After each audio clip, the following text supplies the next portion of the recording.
thank you Gastech for giving us this opportunity to showcase our product, which is utilizing natural gas for the HVAC applications.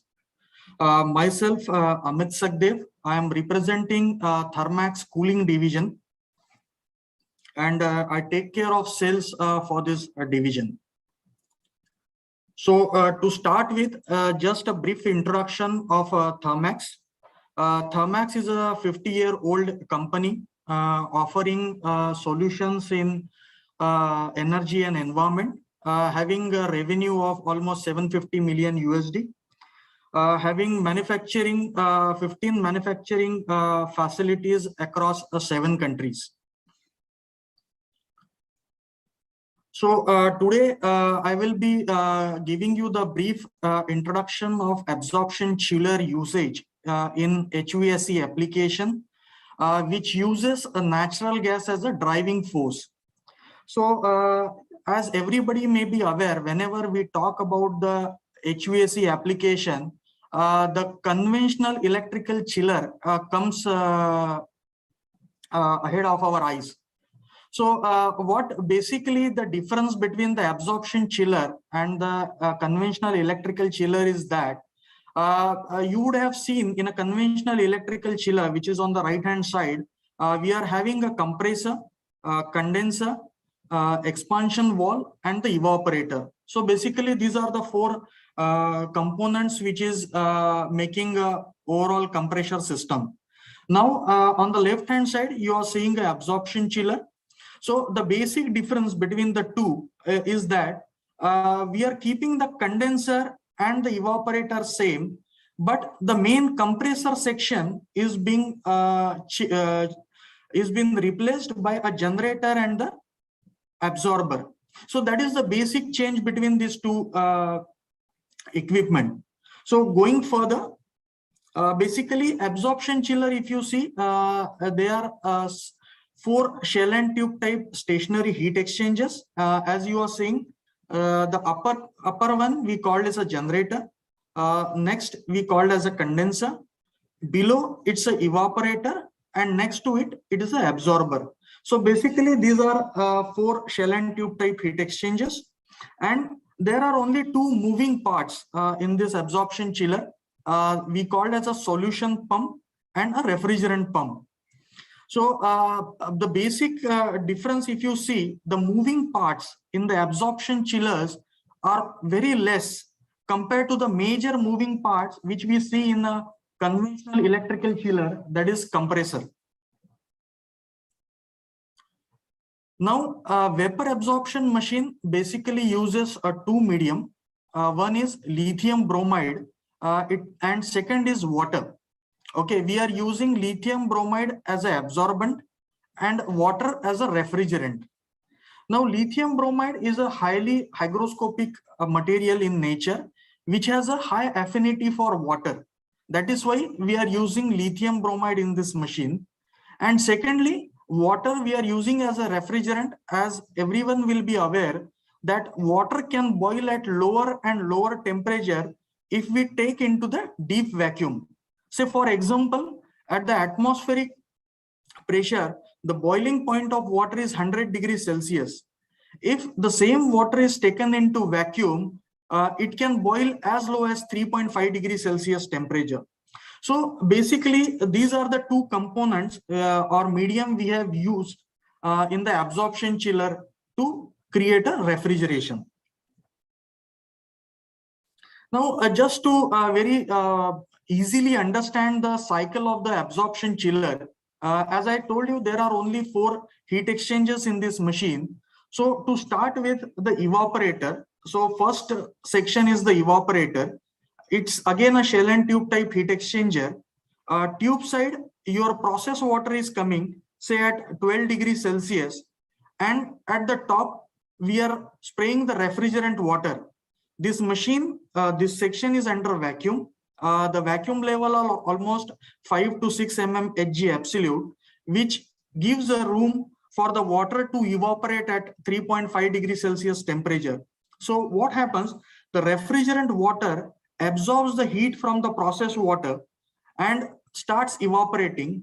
and the process water, which has given back the heat to the refrigerant water, gets cooled and go back to the process. Now coming to the second section is the absorber section. Now we have seen the refrigerant water which has absorbed the heat is got converted into vapor. So these water vapors move from evaporator section to the absorber section. Now in the absorber section, we are spraying we are spraying a strong solution of lithium bromide. And as I told you that lithium bromide, being hygroscopic in nature, readily absorbs the water vapor which are coming in contact with the lithium bromide. So in the bottom, we get a dilute solution of lithium bromide. Now coming to the third section, which we called as a generator. Now, whatever the dilute solution is created in the absorber with the help of a solution pump is pumped in the generator. Now, in the generator, we are giving a heat source to boil the lithium bromide water solution. So here comes the use of natural gas.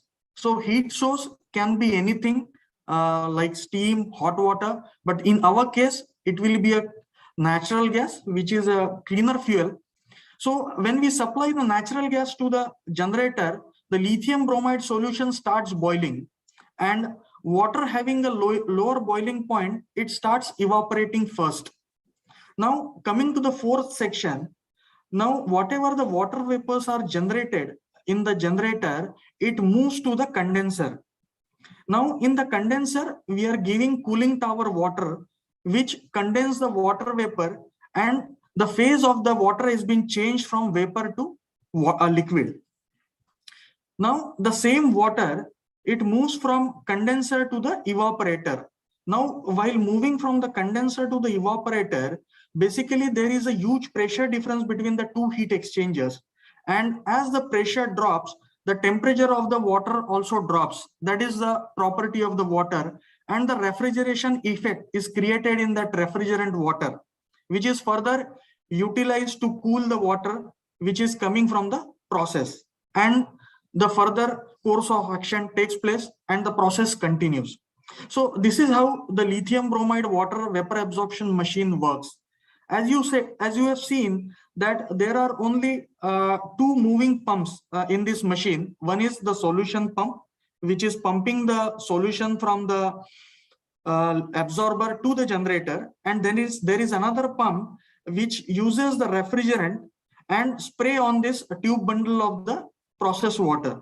So there are very less moving parts which make this system more robust, and the reliability is very high due to the lower moving parts. Now, talking about the advantages of absorption chiller over the conventional electrical chiller, it uses a minimal operating cost because we are using the waste heat, or maybe when we are talking about the natural gas, if the natural gas prices are low, then definitely this statement can be very much viable.